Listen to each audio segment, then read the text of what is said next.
que, de acordo com informações do jornal O Globo, Lula se reuniu na noite desta quarta-feira com o presidente da Câmara dos Deputados, Arthur Lira, só que fora da agenda oficial de ambos. A conversa, que durou cerca de 3 horas no Palácio da Alvorada, aconteceu em meio à pressão do Centrão para que o governo realize trocas em ministérios e garanta apoio no Congresso. Após esse encontro, Lula começou a sinalizar a aliados que tanto o PT quanto o PSB, que é o partido do vice-presidente Geraldo Alckmin, podem perder pastas. Em troca, o chefe do executivo pediu que pautas econômicas, como, por exemplo, arcabouço fiscal e outros temas essenciais para o governo, sejam analisados e votados o quanto antes. Tiago Pavinato, inclusive, tem uma atualização. Saiu há pouco, coluna do Lauro Jardim, dizendo que essa conversa entre Lula e Lira aconteceu regada a muito uísque e bate-papo sobre política e durou cerca de 3 horas. Agora, Pavi, é esperado, inclusive, que chefes dos poderes se reúnam com frequência, é algo normal. Por que tratar disso às escondidas? Por que não divulgar isso na agenda? Porque este é o governo da transparência, porque isso é uma democracia. E a democracia respeita os direitos humanos. E é direito de todos os homens o direito à privacidade, o direito à intimidade. E Lula e Lira, eles devem gozar desse direito ao segredo, à intimidade, à vida privada, a trabalhar com um regabofe. É direito. Se não fôssemos uma democracia, eu ficaria muito espantado. Mas como nós somos uma democracia, eu hei de reconhecer esse direito. Até mesmo porque o que nós estamos tratando numa reunião como essa é de um direito do parlamentar. O direito que ele tem de extorquir o governo em troca de ministérios, aos quais eles vão indicar ministros pouco afeitos à matéria. Mas é a democracia. Que pretendem chegar a esses ministérios, porque esses ministérios têm verbas, apesar dos bloqueios, têm verbas, muitas verbas. Porque eles têm que negociar o quanto das emendas vai ser liberada, porque eu preciso garantir, como chefe da Câmara dos Deputados, que bloqueie-se a educação, bloqueie a saúde, os doentes na fila do SUS que morram, as crianças da escola foram analfabetas até agora, por que tem que aprender uma coisa amanhã? Eu preciso garantir um direito dos parlamentares, que é receber as emendas. Eu preciso garantir o meu direito nesta democracia de coalizão, democracia na qual o único é o povo coalizado. Eu preciso garantir que eu tenha representatividade, que eu tenha os ministérios, que eu tenha o meu dinheiro. Afinal de contas, é para isso que eu fui eleito. Eu fui eleito para ser um príncipe do Estado. E o povo que se exploda. E quem discordar de tudo isso que eu falei aqui, meus senhores, de quem discordar de tudo isso que eu acabei de dizer, você é um antidemocrático. Tome cuidado, fascista. Pois é, vamos a Brasília. José Maria Trindade. Zé, queria, claro, você já acompanhou muitas gestões, muitas legislaturas. No ambiente público e político, quanto mais transparência, melhor. Só que não é exatamente isso que a gente tem observado. Esse segredo nas agendas, tanto do presidente da República quanto na agenda do presidente da Câmara, Arthur Lira, não acaba passando a impressão para o grande público que eles estão tratando de algo ilegal, proibido? Pois é, olha, tem novidades aí sobre essa história. Eles tentaram negar, houve negativas do Palácio e da própria Câmara dos Deputados, houve a tentativa de dizer que não houve um encontro e tal. Mas foi uma agenda pedida pelo presidente da Câmara, deputado Arthur Lira, para discutir exatamente esta entrada do Centrão no governo. Os deputados estão impacientes, estão dizendo que estão se queimando, existem ministeriáveis aí na vitrine, e isso é perigoso, quem fica na chuva, né? Porque aqui e ali vão descobrindo o que eles fizeram no inverno passado, e assim, no verão passado, e assim por diante. E existe ali já dificuldades. eu conversei sobre esta reforma ministerial e descobri que o Silvio Costa Filho está indicado, né, e vai para o Ministério do Esporte. Eu ouvi muita reclamação dos deputados da Ana Moser dizendo que ela não recebe parlamentar, que ela não conversa com político e que ministério é uma porta aberta para políticos. E ela não tem jogo de cintura e não conversa. A reclamação na Câmara é geral, não tem um deputado que não reclame, tá? Da Ana Moser. E aí o que acontece? Vão trocar Ministério do Esporte. E o presidente quer o Silvio Costa Filho. Isso porque ele é amigo do pai do Silvio Costa Filho. Silvio Costa tem filho, tem uma articulação muito boa, mas acontece que Hugo Mota, que é o líder do partido na Câmara, quer ir para o Ministério do Esporte. Aí gerou um prurido ali muito grande. Hugo Mota é o líder do partido, né, do Republicanos na Câmara dos Deputados. Mas a tendência é que seja mesmo Silvio Costa Filho, até pela ligação do Lula com o pai. O Fufuca também vai para o ministério, está na janela e não sabe exatamente que ministério vai. O presidente Lula conversou com o PT e com o PSB. Veja bem o desequilíbrio. O PSB tem 14 deputados, só 14, tem 4 ministérios na esplanada. Esse é o argumento de Lula para dizer, olha, a gente tem que readequar. O equilíbrio político agora está diferente. Muita gente diz que o presidente errou ao definir ali o ministério com base no Congresso de quando ele tomou posse. Naquela pressa para votar logo a emenda da transição. E agora é diferente, 50% do Congresso foi renovado. Então agora é preciso adequar. E aí o PSB vai perder ministério e pode ser até o vice-presidente Geraldo Alckmin, né?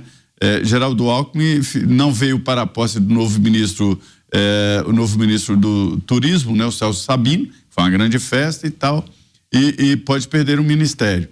Então, é isso aí que o Lula tem que amarrar. A grande novidade que eu ouvi hoje foi de que o Lula assumiu pessoalmente, tirou intermediários e assumiu pessoalmente essa negociação. É ele, o próprio presidente Lula, que está conversando.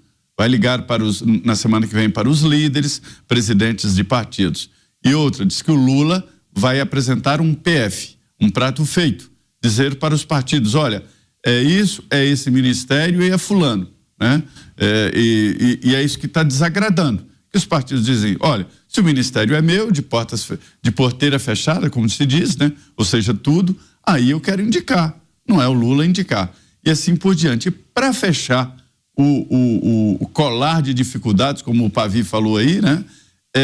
Tem um grande complicador nessa história toda aí, desta reforma ministerial que o Lula quer fazer. É que os partidos estão numa situação assim, eu permito que um deputado assuma o ministério, mas oficialmente nós não somos governo. Veja bem, o Celso Sabino assumiu ontem o ministério. Hoje, o partido dele, União Brasil, que muita gente chama aqui de Desunião Brasil, está dizendo, nós não somos governo. Nós temos um ministério aí do turismo, e temos outros cargos no governo, mas nós não somos governo. E o Lula quer que o União Brasil, ou Desunião Brasil, o Republicanos e o PP sejam oficialmente governo, porque estão entrando no governo. Seria lógico. Mas os partidos não querem, né? E aí volta aquela história, né? De que se está ligado oficialmente, em caso de crise, fica muito mais difícil desembarcar do governo. Mas desse jeito aí, Lula pode conseguir uma maioria eventual. Falam em 360 dos 513 votos. Mas não consegue aquela base estruturada que o Lula está querendo. A tão sonhada governabilidade, Pavi. Esse negócio do União Brasil falar que não é governo, estando no governo, é o quê? É igual o cara que faz sexo homossexual e fala, não sou gay, é brincadeira de brother. União Brasil com o Lula estão fazendo o quê? Brincadeira de brother?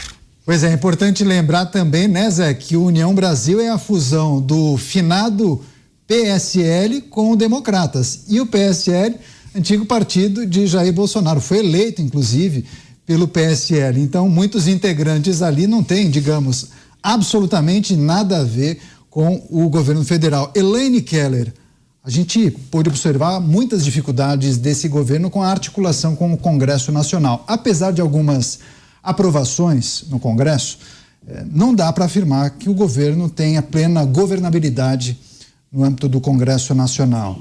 Essa aproximação de Lula com Arthur Lira pode mudar esse jogo? Vamos lá.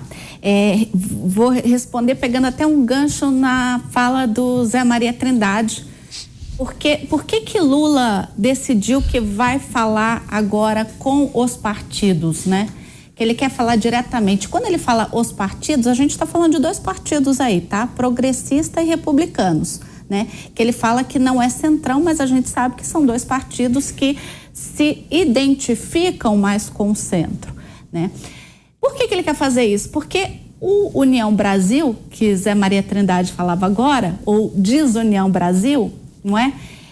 Tinha ali como ministra do turismo a Daniela, que teve aí, ali no Grande Rio de Janeiro, né? Ali na região de Nova Iguaçu, uma importância muito grande, principalmente através do seu marido, que trouxe ali para o palanque de Lula, no segundo turno, muitos votos, né? E Lula, então, concedeu à União Brasil a pasta do turismo.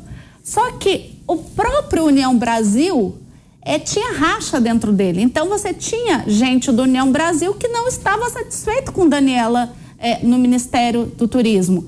E aí sai Daniela para entrar Celso Sabino, né? E ainda assim, o União Brasil diz que não é partido da situação e que não vai apoiar as pautas, né? A votação das pautas do governo.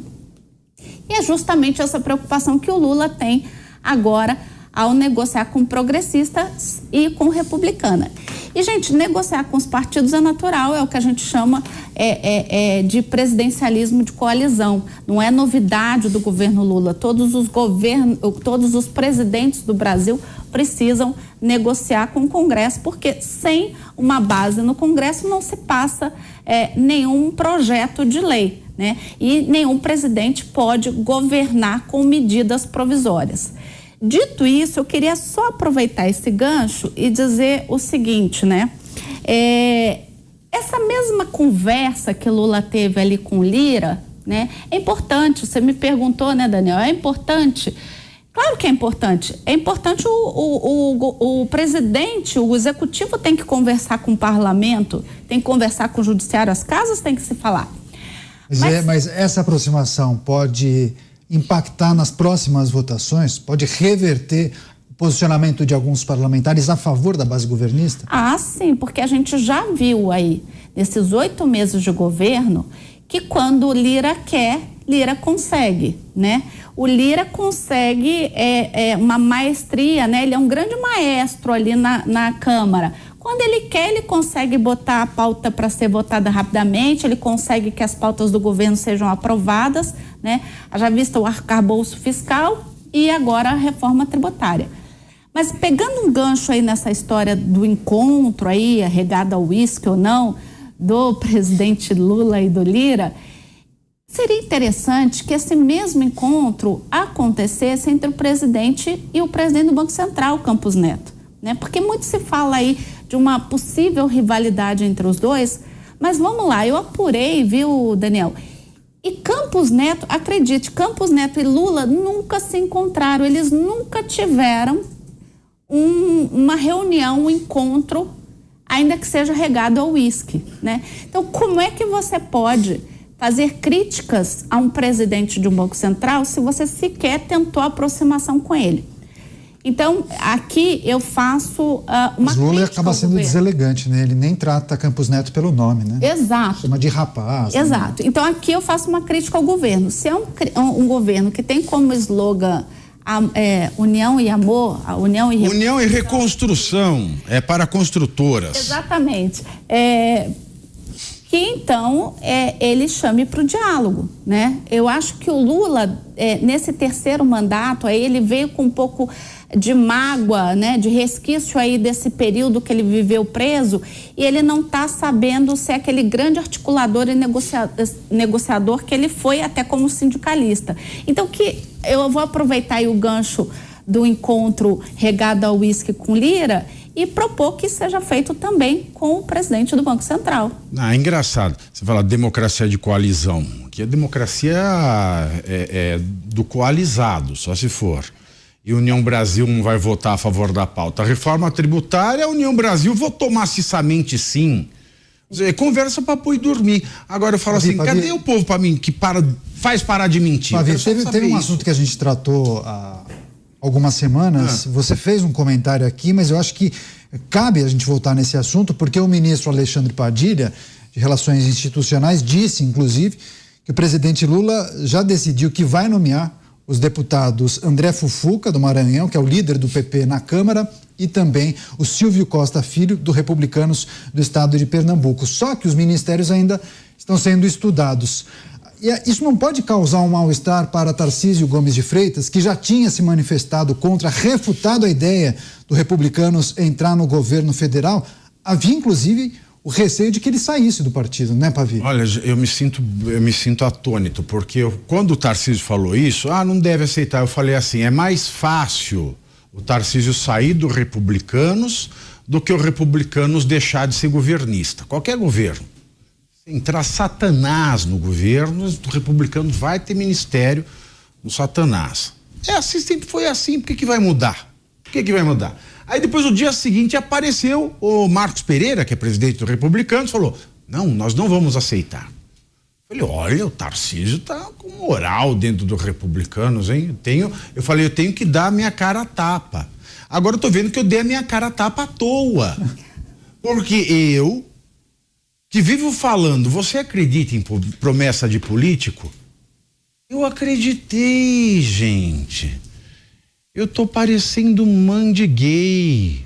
Eu tô acreditando naquilo que eu quero, não naquilo que eu vejo. Né? Um beijo para todas as mães.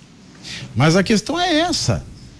Eu fico espantado porque eu dei um voto de confiança. Falei, nossa, de fato, eles estão respeitando o Tarcísio, eles têm uma ideia grande. Eu até elenquei aqui como é que o Republicanos ia correr, lançar a Damares, não ter ninguém de ministro, para Damares ser candidata, mesmo não se elegendo, para ela fazerem uma bancada robusta na Câmara e no Senado. Aí ela perdia para presidente e voltava para o Senado. Os Republicanos tinham uma bancada grande e dessa bancada grande eles já conseguiriam emplacar o presidente da Câmara. O presidente da Câmara, e tendo lançado a Damares sem ter ministro para que ela recebesse votos da direita, ela aniquilaria qualquer chance de um candidato da direita ganhar, e assim o Republicanos sairia com uma dívida no próximo governo do PT, a presidência da Câmara dos Deputados, sem perder uma senadora e por ela ter concorrido, feito uma bancada enorme. Agora eu olho e falo, não faz mais sentido. Mas a questão é, a presidência da Câmara tinha sido prometida para os Republicanos já em 2025. Com a saída do Lira, o Republicanos ele assumiria com o apoio do Palácio do Planalto. Aí eu fico me perguntando aqui, a pergunta é essa para eu encerrar, será que o Planalto desdisse o combinado? Ou seja, olha, a presidência da Câmara não vai dar. E aí o Republicano falou, então agora eu quero o ministério. Elaine tem uma contribuição, é isso? Eu faria aqui uma aposta, porque a gente tem aí 2 ministros hoje que a gente chama de apartidários, porque na verdade eles não estão ali sob a tutela de nenhum partido ou ali respaldados por nenhum partido, que é Silvio Almeida, nos direitos humanos, e Esther Dweck na gestão. Então, embora sejam pastas com investimento, né, com orçamento muito pequeno, não deixa de ser primeiro escalão. Então, eu acho que essas 2 cadeiras aí hoje é que estão mais suscetíveis a mudanças. Tá certo. Zé, 15 segundos para contribuir, é isso mesmo? O Republicanos é muito complexo, né? Porque ali no meio tem a igreja, tem o Edir Macedo, mas o presidente do partido, Marcos Pereira, ele é muito firme, ele não quer largar o Tarcísio e não vai entrar oficialmente no governo. Agora, Pavinato, os partidos estão todos divididos, viu? Não há força que faça alguns deputados se afastarem do Palácio.